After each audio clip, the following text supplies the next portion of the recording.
This is the Big O Show. This is the Big O Show. Oh, what's up, man? How you feeling? Good, man. Good. Sadly, we lost Dave from De La Soul, man. 54. Damn. That may be one that went over my head. I am not familiar.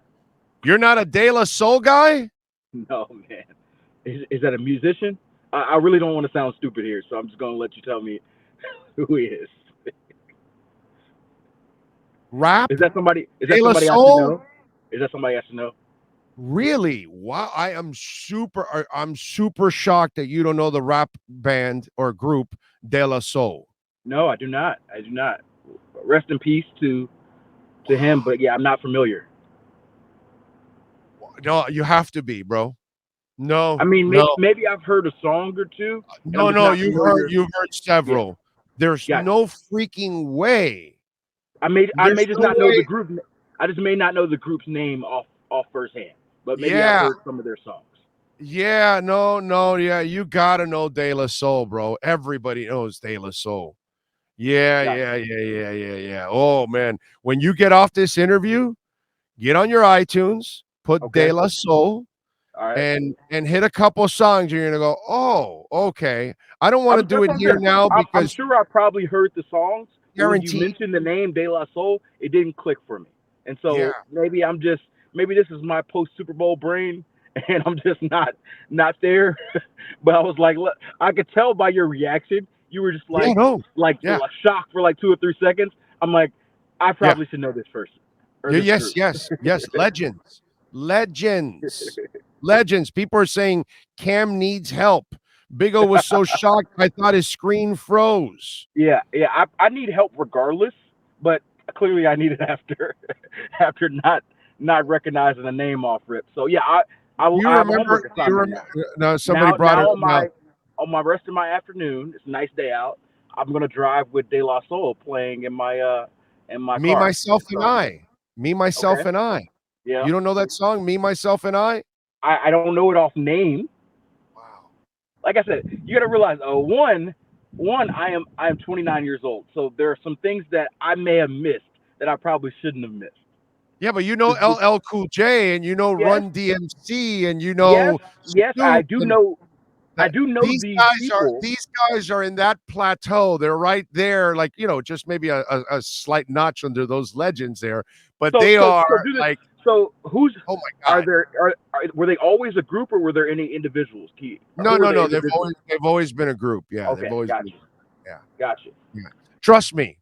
You when you listen to them, you're gonna go, oh shit! You're gonna go, wow. Yeah, it's good. It's gonna become a band now. You're going to want to get into is what it is. What it is. They're so good, dude. That's what I said. I probably heard them. Like, I've listened to a lot of 90s, like, I'm guessing this is 80s, 90s rap, right? 80s, 90s, yeah. Gotcha. Yeah. More 90s, 2000s rap for me. I probably missed the 80s, given I was born in 93. But I try to listen back to some older eras, but that one I probably heard, but it's not one I have in my music selection. I don't have any De La Soul saved on my phone, and so maybe I got to change that. Yeah, you will now. You will now. And Buddy is a great song, okay? Tread Water is another great song. I mean, just De La Soul is just, oh my God! I'm telling you, dude. When you start listening to it, you're gonna go, wow. That's my homework assignment. The season's over, and so I need things to do. And now my first homework assignment is listen to De La Soul. I think this is just going to be a slight refresher course for you, because you're gonna listen to it, you're gonna go, oh yeah, man, I've heard this one and I've heard this one. Yeah, that's who they are. Okay, and then you're gonna go, all right, let me delve more into this catalog and start to find out a little bit more about De La Soul, and then you'll you'll just you'll go. What style? What style is it? It's Diggable Planets. Oh God. Do you know Diggable Planets? No. I feel like you keep asking me people I know, and I'm gonna look worse and worse. Wow. And so, Wow. Oh, you're 20. You're 29, and I'm 56. yeah, So yeah. but to be fair, this happens with my wife too because she has a more diverse music selection. She listens to a lot of country and pop, and so and oldies music, and so she likes to quiz me on people I know. And just like now, I often don't know these people, and so it's probably more me and my narrow view of music and who I like and who I listen to, more than just a condemnation on all 29, 30-year-olds. Because maybe the average 30-year-old guy does know them off name. Maybe it's just me. Try these guys nailed it. Tribe Called Quest. You know them? I do know Tribe Called Quest. Yes. Okay. Yes. It's Tribe Called Quest. You know, it's Okay. kind of from Yeah. that era Yeah. of all that. Man, what's the name of that? Help me out there. The Tennessee, that song Tennessee Tennessee that's whiskey. not, no. It's a song called Tennessee from back in that. That's not. It's not Diggable Planets. It's somebody else, but it's kind of that era of music of what's it called? Oh, Arrested Development. Thank you. You know Arrested Development? That's a show, right? Oh my God. I told you Oh my this is just God. gonna make me look worse and worse. Oh my God. Yeah, Stop dude. asking me questions. Arrested Development, Diggable Planets, what's it called De La Soul. Yeah. Oh my God. Yeah. You have a really big hip hop void in your life. A rich, super rich hip hop void in your life that you need to fix, bro. Okay, I guess I have to. Oh yeah. I like Yeah. I don't know. This won't be like Fast Times at Richmond High that it didn't hold up and all that shit. Yeah. This holds up forever. Okay. Okay. This is Okay. music I was like, that I yeah. feel like I have a decent '90s group rap, but maybe I'm missing a group. Like, maybe I'm missing a lot of groups. I don't know. Us Three, KMF. I love you, bro. Yes. Us Three is so good. Oh man, yes. I Yeah. love Us Three. That's also a fantastic. You don't know Us Three? No, right? Oh my God, that you're missing an era I of told you rap that is this is gonna, freaking this whole awesome, segment is dude. gonna be like Cam, what Cam doesn't know about music. Yeah, yeah, yeah. I, Us I mean, Three. Oh my I'm a God. big Nas guy. Nas is my is the greatest rapper of all time to me. Sure. NWA, like I know '90s rap, but clearly I'm missing some groups, man. Yeah. Oh man, Us Three was so freaking good, man. I miss those guys. What's that? I'm trying to remember that first album of theirs, Hand on the Touch. That's it, Hand on the Touch. The Okay. Cantaloupe. Yes, Okay. Cantaloupe. Oh, Us Three, Cantaloupe. You got to live, and you had to have heard that song. Like Maybe I have, and I just don't know them off name. I don't know. yeah. All right. We in Birdland this evening. I forgot how it goes, but I yeah, clearly missed the whole like. You could have said some things I know. You could have been talking about the Roots. Could have been talking about like the Most Roots are Def. You awesome. could have The talked Roots are about awesome. Snoop, Nas. Yeah. There's a bunch of rappers here we could have went through. But clearly, Yeah, you but hit my voice. that's a little after. That's a little Okay. after. This is that era in from 80s into the 90s. Okay. That genre was going on. We had the New Jack stuff going on too at the same time New with Jack Guy City. and all that kind of stuff was going on. So that's kind of the era that we're in right there in that 80s, 90s, Okay. and then we turn into Nas and all those guys after. See, maybe that was I just missed the Right, yeah, generation before right. that. Like a lot of mines is mid to late '90s into the rest of where we are now. Right, So because maybe I you're a just kid, missed. you're a child in the 90s, Yeah. so Yeah. like that you're like right. So the late 80s to early 90s got past you a little bit because you were still too young. Hmm. You're still probably playing with toys still at that Yeah. age.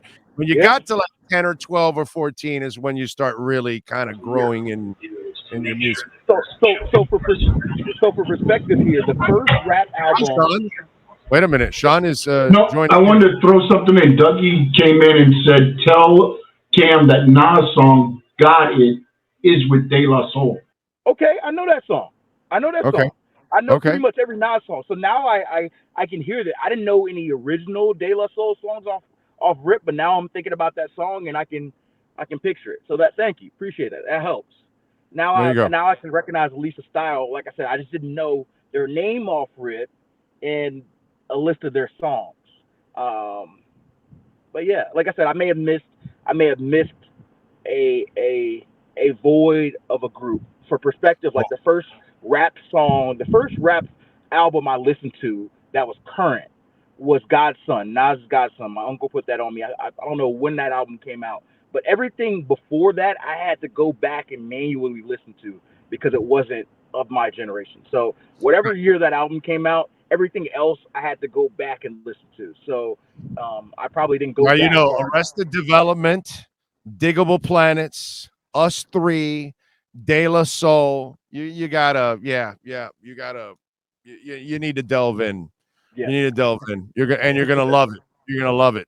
Right. When you get into it, you're gonna go, wow, this is awesome.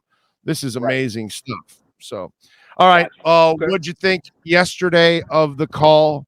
I personally had my problem with it was we want to put officials in a position, and then when you put them in that position, what are you going to do? I compare it. Look, the cop is sitting on the side on the highway. Okay, Yep. it says 65. Yep. But if you go 73, 74, they're not really stopping you. But hey, bro, you went 74. And you know what? You changed lanes a little bit. They're a little too irresponsibly. And he pulls you over, and you're like, man, everybody's doing the same, but he pulled me over. Yep. And to me, this guy not held once, he held twice, which is what I wish people would mention more often. He held not once, not LeBron, not one, not two. He held twice on that one. And so then if you don't call it, then you say, well, hey, bro, there was a penalty there, and he should have called it. And unfortunately, you put the guy in a position where he has to make a decision. And the decision is you clearly committed the penalty. I had no problem with the call whatsoever. Your thoughts? I completely disagree. I have a completely different take. To me, I will take your comparison and go one step further. To me, it's like driving 70 in a 65 and getting pulled over on Christmas. And so you got to have some realistic situation of the place and time and what everybody else is doing. They weren't calling that call all game. But they can call it. But they can't call it. They were not called until that play. They had not called. The Chiefs were more grabsy than that on that play, and they hadn't called it all the way up into 2 minutes left in the fourth quarter on a game-changing play. And yes, there may have been a little bit of contact within the first 5 yards there, but there was not a grab in a pass that really was 10 yards over his head that really affected the result of the play. And to me, that's one where the refs became the story more than the play on the field. And I tweeted about it last night. My worry, and I think it's the case because the first question you asked me is the first question on every talk show, that call became the story of what was an amazing game. And if they swallow the whistle, it's not. Everybody's not complaining, that should have been this or should have been that. No, it's a let them play. It wasn't egregious enough. You know what's egregious and what's not. That was not an egregious call. That was egregious. You did it twice. It was so you did it. So then you take. So to counter that is, hey, let me commit the penalty. They're not going to call a play at this moment. So then know that you could get away with cheating because that's what it is. Tugging twice on the guy is cheating, slowing him down. And by the way, it ain't slowing you down 10 yards, but it's slowing those guys down 10 yards because those guys are professionals, and they're a hell of a lot faster than you and I ever will. So I will say there was a tug. And James Bradbury did mention after the game that he did tug. So it's not like we're arguing whether or not he did grab him. I'm talking about what is enough to call a penalty. Because as we know, whether it's on the defensive side of the ball or whether it's on the offensive line, there is holding every single play. And so you could literally sit there and nitpick and say, oh, well, He's holding on this play. No, you want him, let him play. We want to see the game, not the referees. You call the play when it affects the play and the direction of the game. That tug, So then you that don't game's call the very play bad. when it could. So you don't call the play when it could affect the game. Also, No, you do. You do. But that tug did not impact 1 second whether or not Juju caught that pass or not. Not at all. That ball was 10, 12 and by the yards way, over his head. you keep saying tug. It was tugs. It was two of them. He did it twice. Cam, go back and look at it. Trust me, I saw it. He did Okay. tug him, and Bradbury admitted it too. So like I give Bradbury credit because he's getting accountability. It's not like, hey, I didn't grab him at all. He knows Right. he tugged him. But there are tugs, and I wanted to use the word tug because it was like a little grab. It wasn't a hold hand. It was a little grab of the jersey. There wasn't even any extension. You couldn't even see. Like, slowed him down. If you slowed it down, you're right. If you slowed it down and zoomed in the replay, like we're get our microscopes in, you're like, you know what? It did look like he tugged him a bit. You know what? They are right. He did tug him a little bit. He tugged him twice. Maybe you're right. Maybe he tugged him twice, a little bit. I can see that. I can see what the refs are looking through their microscopes and see, but it did not affect the ball that was thrown 12 yards over his head. And so for us to be sitting here talking about that play, that is not okay. That is something that affected the Super Bowl more than letting them play. Now, the Chiefs could have still won. It was third down. They were going to kick a field goal regardless. But the difference is we got robbed out of Jalen Hurts and the Eagles potentially having a minute 30 to tie or win the game. And because of some tug. So why are we sitting here after an amazing game? It was one of the better Super Bowls I have seen in my lifetime. Like back and forth, competitive game. And the story of the game on Monday morning was it enough for holding? If it's close, you don't call it. It's just like, to me, it's like an overturn. It's like overturning a challenge. If it's close, maybe he doesn't get it called if he only tugs once. We'll have to disagree on that. To me, I think it was one of the softest holding calls I've seen in some time, especially on that stage, and I completely disagree with it. Not saying I think that it affected giving us the finish that we needed and we deserve to see. Now, I can't guarantee the Eagles would have won. They could have very easily lost. They weren't scoring much in the second half anyways. They only scored 11 points. But they did score 35 points, so they scored 5 touchdowns. Yeah, I know, but they scored it in the first half. You got to give Kansas City the defense credit in the second half. They didn't allow them to move the ball the same way in the second half. Correct. The Kansas City defense played a lot better because the Eagles scored 24 in the first half, and they only scored 11 in the second half. So that's a big difference. But they did march down the field that last drive, and so I'm not saying they would have scored. I'm not saying the Eagles would have won. It's probably more likely than not that the Chiefs still won. But I'm saying that we didn't get the opportunity to see that ending because the refs were so obsessed with calling this tug that they hadn't been calling all game in this moment. So I'm not telling you that he didn't grab him or grab him twice. He did. But by the letter of the law, there's subjectiveness in holding because they could call it on every play. If you go back and you watch the replay, you could say, oh, well, the Chiefs offensive lineman was holding here, or the Eagles offensive lineman was holding here. The Chiefs DB was holding here. And there's a lot of plays that it wasn't called. So my issue is why was that, which was not as egregious as other plays on there, called when others had not? When this play because it became so obvious. Everybody saw that he held him twice in that play, and then you put the referee in a position like, well, I'm screwed if I don't make this call, but my ass is covered if I make the call because it was clearly holding. So that's why you kind of the sad part is Bradbury put the referee in a position where he had to make a decision, and that's because he made it obvious. He couldn't even. It wasn't even a hold like where you were hip and you're trying to hide the arm behind somebody and the angle and the referee. No. It was two obvious holds because they ran that route on them a couple of times in that game and burned them every single time that they ran that route where they cut inside and went back outside again. Absolutely. You're right. That was great. That was great game planning by Andy Reid and Eric Bieniemy. They did have a lot of success on that play. And you're probably right. And they weren't held on those other ones where they were held on. Because they were wide open. They didn't get a chance to hold because they broke free. That's right. And if Bradbury doesn't hold twice, He's Right. wide open, and we don't know what happens with that catch. So I will say that I'm a former defensive back. I played defensive back growing up, and so I'm always going to be partial to the calls. But my whole issue is not whether or not it's that he tugged him or not. I do think that he tugged him, and I might even argue that he tugged him twice. I got to go back and see. My point is, one, I didn't really see it until they slowed it down and they showed it on the replay. So that's something that it was so close and so minuscule that you had to slow it down and look it on the replay.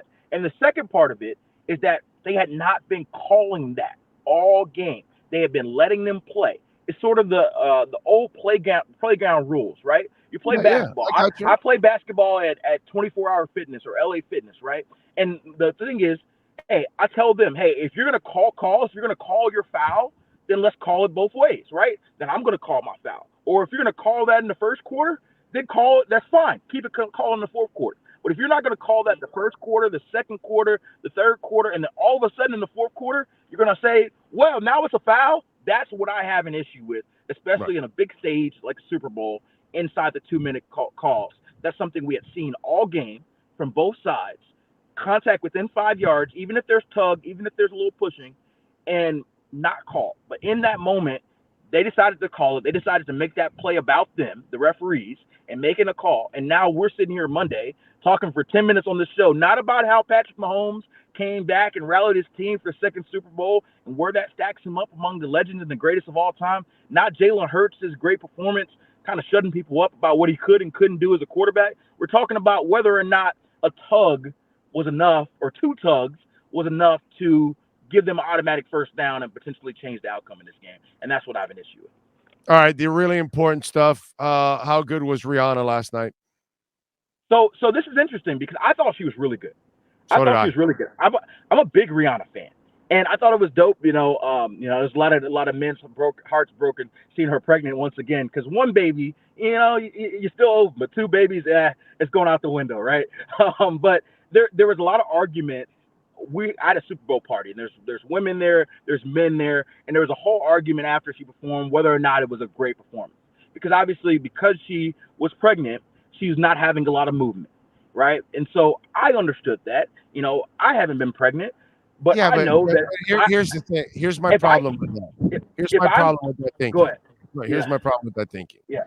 When we go see Bruno Mars, Justin Timberlake, or Pink, we go for also the entertainment side. Not only are they great singers, but dancers or athleticism. Pink does some, the younger Pink. She did some, I don't know if you ever went to any of her concerts. No. She did some athletic shit that was crazy, hanging up above the stage, upside down, all kind, like some stuff. Rihanna and Beyonce and they have some choreography, but we're not really going for J-Lo's dancing or whatever.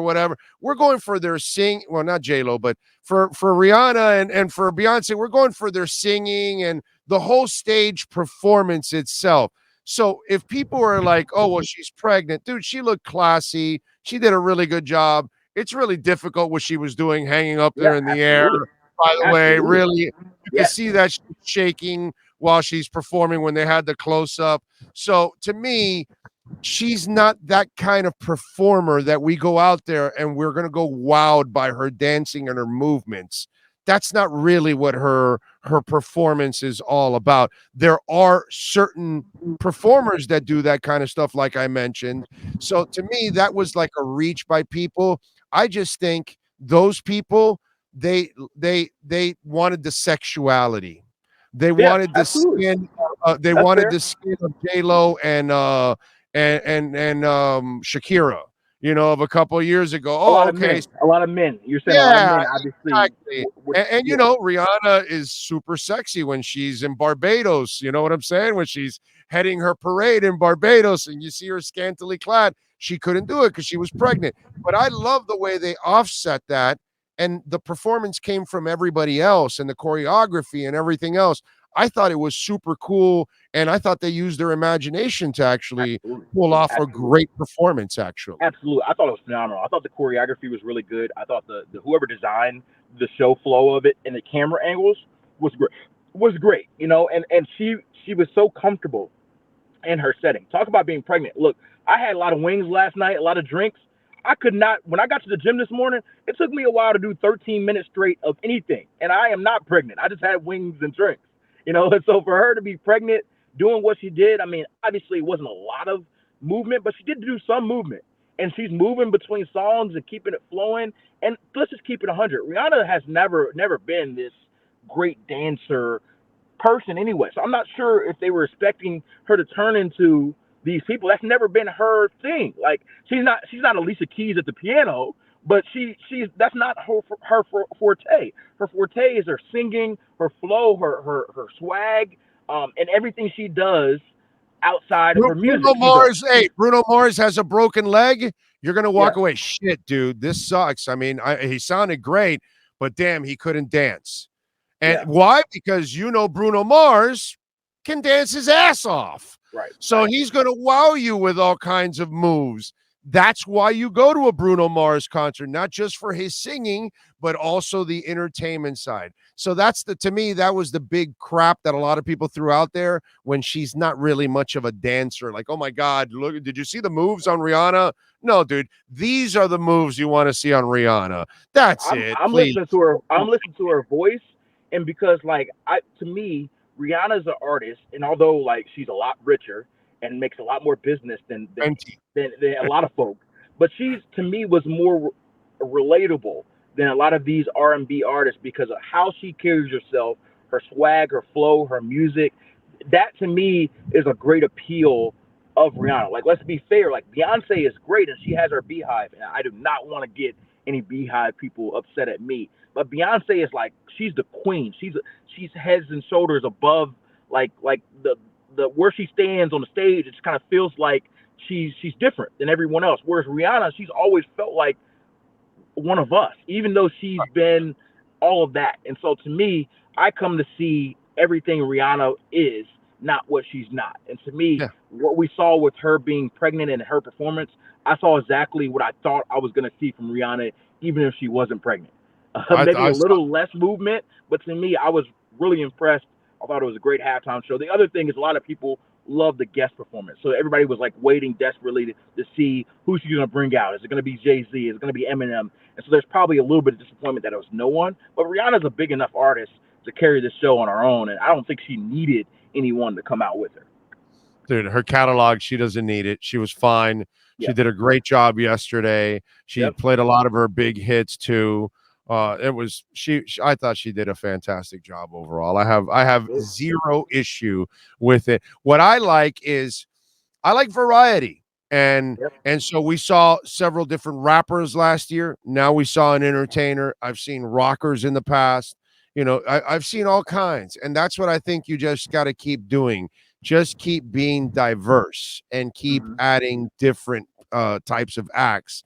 And so as long as it kind of goes with it. Hey, the good thing is when I saw it at the beginning, I go, hey, at least they don't have to worry about a wardrobe malfunction in this one because everybody's covered up. You know what I'm saying? And that's all. By the way, I also love that they made all the dancers were the same. Because of the garb that they wore, it didn't matter if you were male or female, straight or bi or gay or black or white or brown or yellow or green or whatever, or tall or short or maybe a little thicker or a little skinnier. And that was kind of cool. That I loved how the whole image was to kind of bring everybody together and look equally. And the act around her looked completely equal all around. I thought that was actually pretty cool. Absolutely. I'm with you. I am completely with you there. All right. So what are you doing this week, Slacker? I am heading to hang with the family this week. So we're flying to Philly tonight. I got some family and friends there. So we're going to spend a day there and then going to Washington, D.C., showing baby girls some of the Capitol, and then stopping up in New York and spending a day up there before coming back here. So going to spend a week up north. I prefer the sun, but my wife wants a little bit of winter, which I don't get, but more power to her. So we're gonna give her a week of winter, and then the next week we're skiing. No, because we got the baby girl with us, and she's not 2 years old, so she's not gonna be at that level yet. But we're gonna do a week up north in the Northeast, spend a weekend back here, And then my parents are coming in town, so my wife and I can go to Puerto Rico for a week, which is what I'm excited for.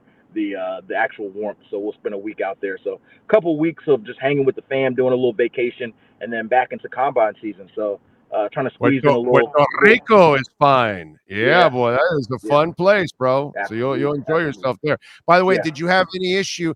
Up in Adams is the show on your network, right? No, that's separate now. That's separate now. So Where is Kate, that where's Up in I, Adam or whatever is that thing? Where's I'm that? not sure. Maybe I'm not sure if it's an Amazon Prime show or something like that. It's something that's Right, completely streaming. Because Kay used to be on Good Morning Football, but now she's right, doing her own thing. So right, she's right. not with us anymore directly. By the way, what'd you think of Tua canceling the rest of his interviews? I thought most of them were actually incredibly lame. I probably would say that Up and Adams probably did the best one of them all. But Yeah, she's very it looked like a waste of time for him, to be quite honest. But yeah, your thoughts? Kay's very good at getting people to open up and not making it feel like it's a forced interview, right? Like the reality of Radio Row is everybody's getting there trying to sell something, right? And so as you see, Tua's got these big Subway signs, and every part of the question has something to do with Subway, and so he's obviously getting a lot of money from Subway. Subway's making herself very known, and then he's doing this, answering football questions as he has to, right? And so it's not something where you're going to have the most authentic or open conversation with Tua about football, about concussions, about life. It's really just going to be something that's a sponsor deal. And so I've never been a huge fan of the Radio Row interviews. I understand why, because you're getting stars to kind of open up and you're getting stars to talk, stars who haven't talked in a while, right? But that's why I prefer, like, I've done Pro Bowl the last 2 years. I enjoy doing Pro Bowl because guys are in a relaxed setting. I'm not having to talk sponsorships of Subway or or a shaving company or anything. I'm just getting some of the stars to open up to me, period. And so I always get more out of Pro Bowl than I think people do in Radio Row. As far as Tua's interview, I think him mentioning that he's going to do judo is something that we kind of already knew that he was going to work on trying to fall. Now we heard that hey, he's going to do it on a Friday, and what the actual martial arts he's going to do. Ideally, that's something that helps him stay healthy. I think that's something that's going to be important for the offseason. Him saying that the Dolphins kept him out of concussion protocol essentially to make sure he's fully healthy and that he liked that. That's something that I think is notable. But like at the end of the day, does it really matter in the grand scheme of things? No. So yeah, I don't know that there was a lot that came out of that was newsy, but I think for most people, just hearing Tua talk is something that moved the needle for them. So I didn't get a lot out of it, but maybe fans did, which is good for them. Follow him on Twitter at Cameron Wolfe and try to catch him in Puerto Rico when he's out there in a couple of weeks. Cam, as always, appreciate you, my brother. We'll catch Do up not later. catch me out in Puerto Rico. I will be in probably in a state where I am not wanting to talk with people because I am relaxing. I am decompressing from the season with my wife. So if you see me, we'll wave and keep it moving.